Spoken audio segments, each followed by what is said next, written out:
Elle m'a alors parlé, non pas en thérapeute, mais en chrétienne. Elle m'a parlé de Jésus. Elle m'a expliqué. David Stein est né et a été élevé en tant que juif. Bien que ses parents observaient certaines fêtes, il ne croyait pas en Dieu.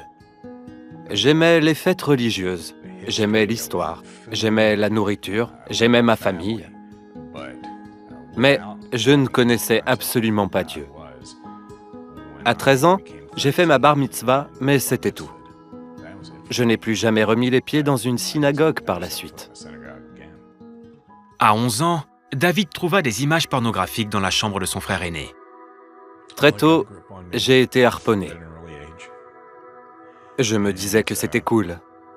J'aimais beaucoup ça.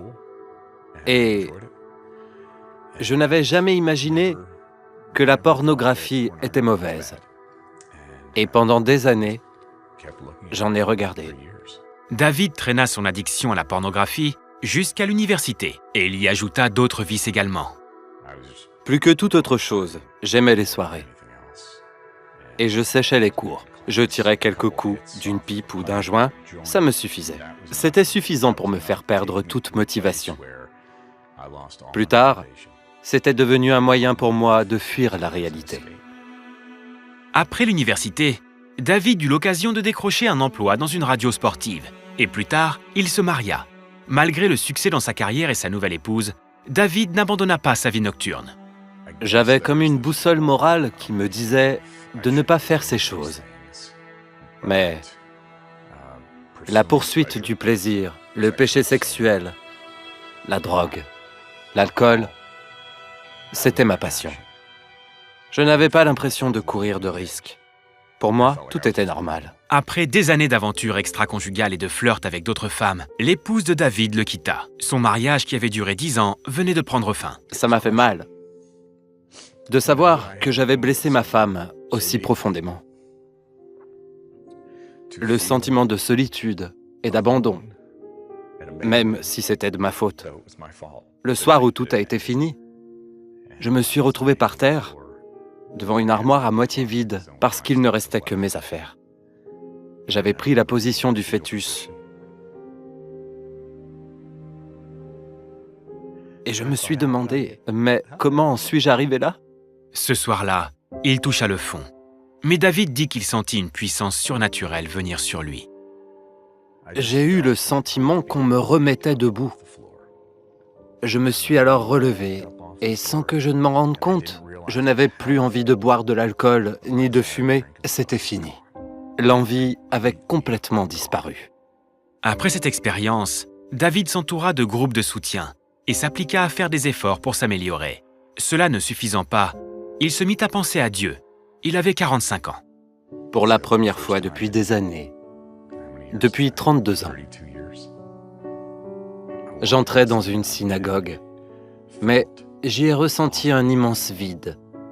Ce n'est pas ce que je cherchais. Je voulais rencontrer le Tout-Puissant, qu'il me prenne dans ses bras dès la porte d'entrée en me disant « Bienvenue, je suis heureux que tu sois là. » Mais là, c'était froid. David parla de cette expérience à la synagogue à un de ses conseillers. Elle m'a alors parlé, non pas en thérapeute, mais en chrétienne. Elle m'a parlé de Jésus.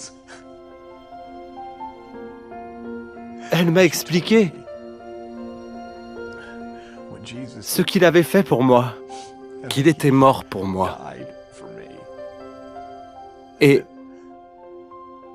que son sang pouvait me laver de mon péché et de tout ce que j'avais fait.